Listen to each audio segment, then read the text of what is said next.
Cool, what we're going to do now is we're going to get the rest of these parts on.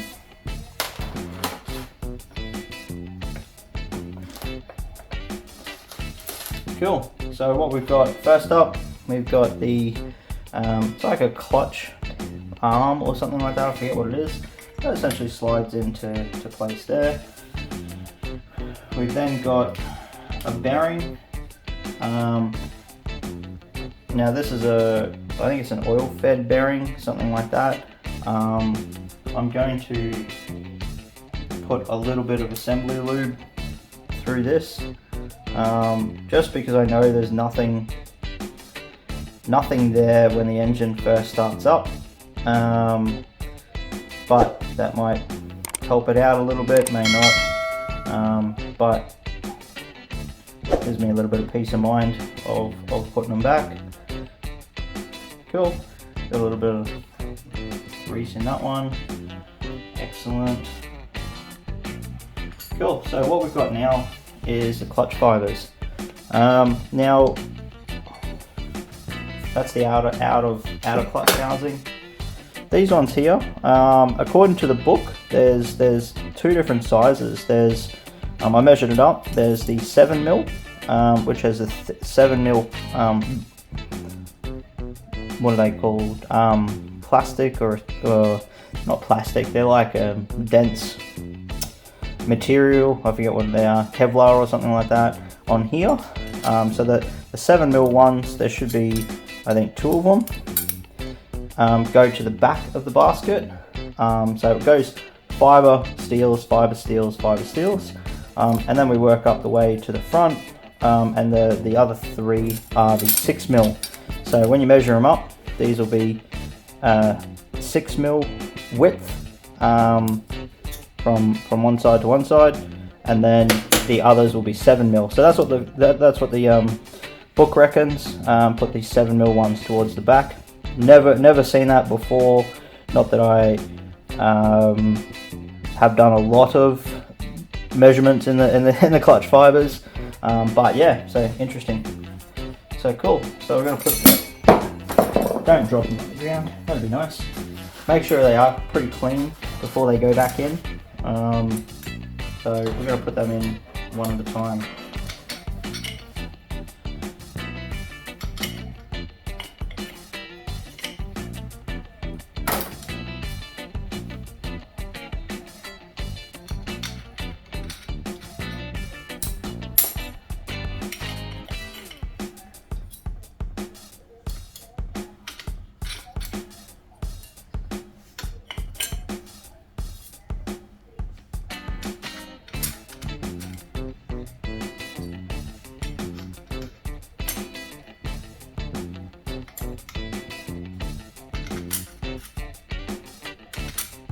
Cool, nice simple job. What we're going to do now is to make it, not too sure whether it matters too much which way I do it. To make it a bit easier, I'm actually going to put the bearing in the inner part of this clutch housing, just so it doesn't go anywhere. Can push it all down until it fits nice and flush on the bottom there.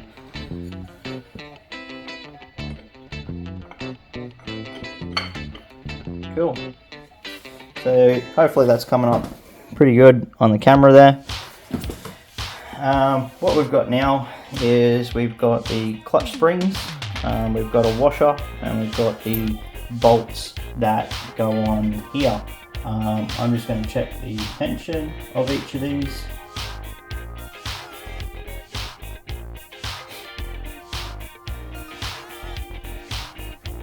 Clutch spring bolts, 8.8 Newton meters, so not much at all. I'm just going to very lightly do these up by hand to start them off.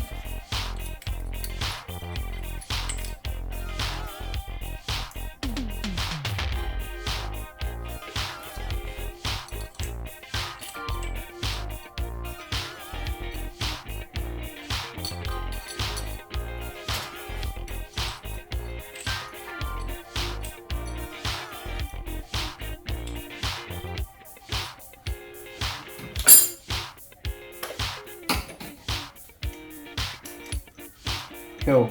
So when doing these up, definitely would recommend there is a pattern to them, so go opposite sides or as close to opposite sides as you can. Otherwise what's going to happen is if you do all up one side, you're going to get clutch plates push and be clamped together all as hard as you can on one side, and you have nothing on the other side. So you want to go around in a pattern or diagonally in a pattern, either way, to get an even distribution of force against these clutch plates when doing them up. Otherwise they could bend, they could go out of shape, they could do anything like that, so you don't want that to happen.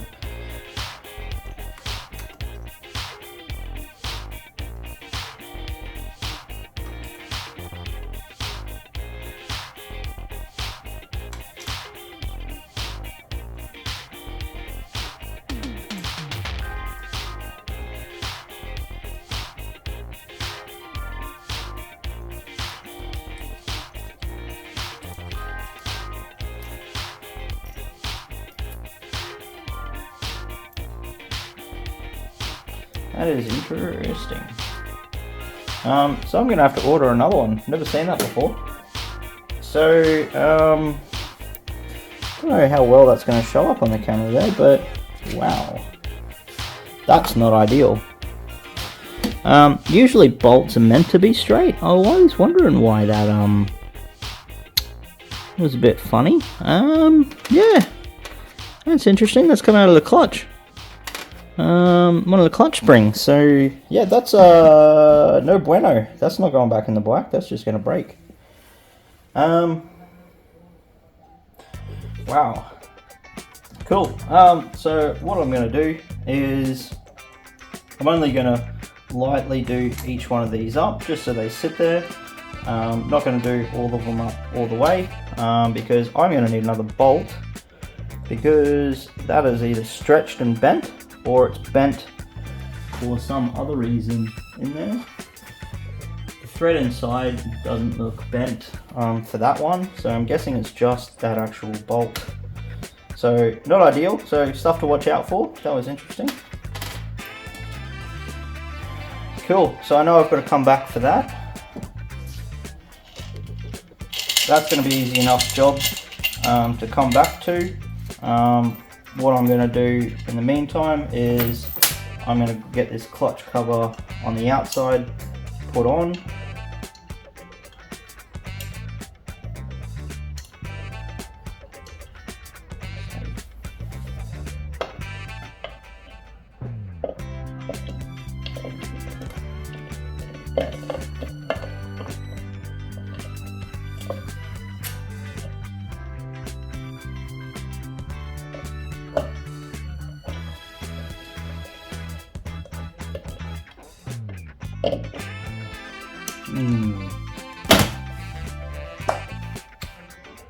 What am I going to do?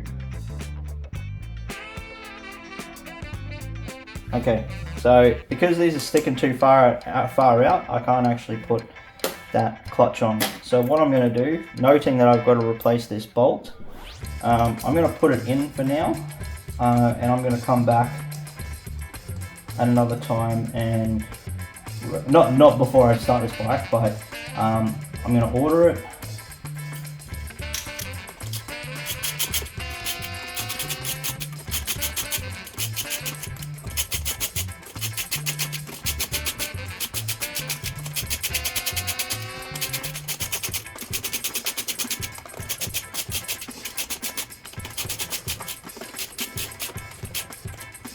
Cool, so they're at least sitting flush. I know that one's still got to come out. So that at least lets me to put this clutch cover back on.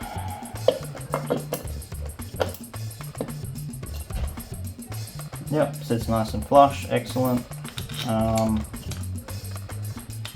go around and do up each of these.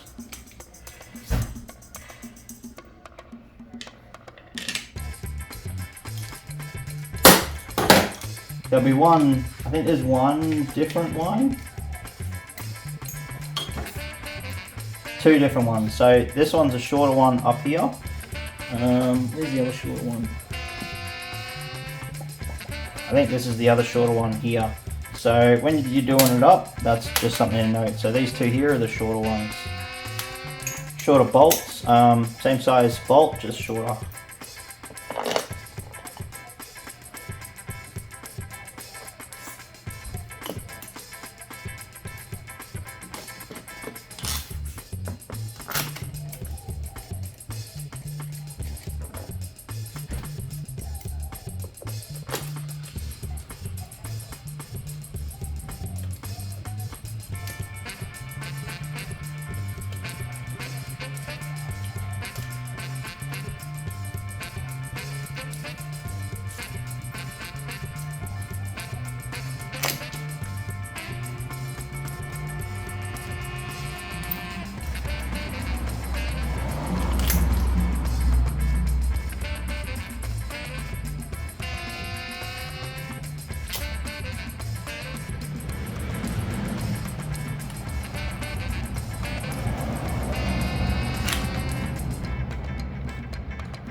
Cool.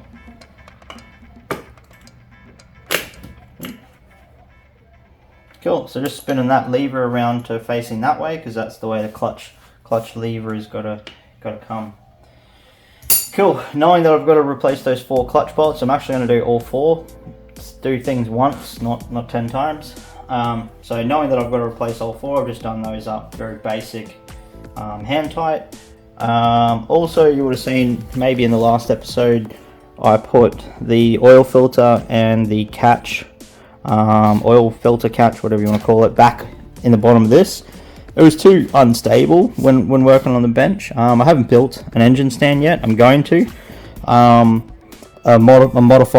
adjustable one or a variable one, so that I can do 4-cylinder engines, 2-cylinder engines, 1-cylinder engine. I'm going to do that in a future video.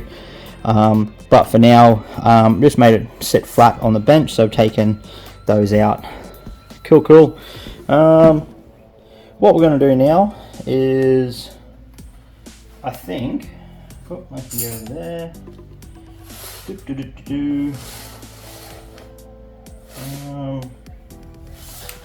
Just having a look on this side. So we've put the oil filter hose back in. So there's a bolt that holds this copper oil line in the back here. So that's all done up. So I've got as well the starter motor cogs. So how these sit in is one pin goes in like that. The next pin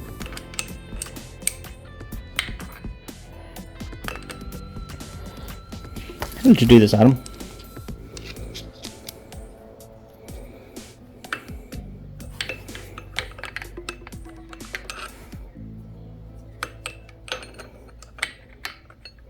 Cool.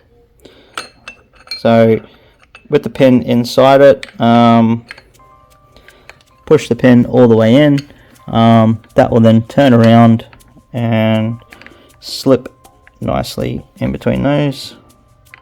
Cool, and then it'll turn at the same time the starter motor does. That will be held on by the outer cover.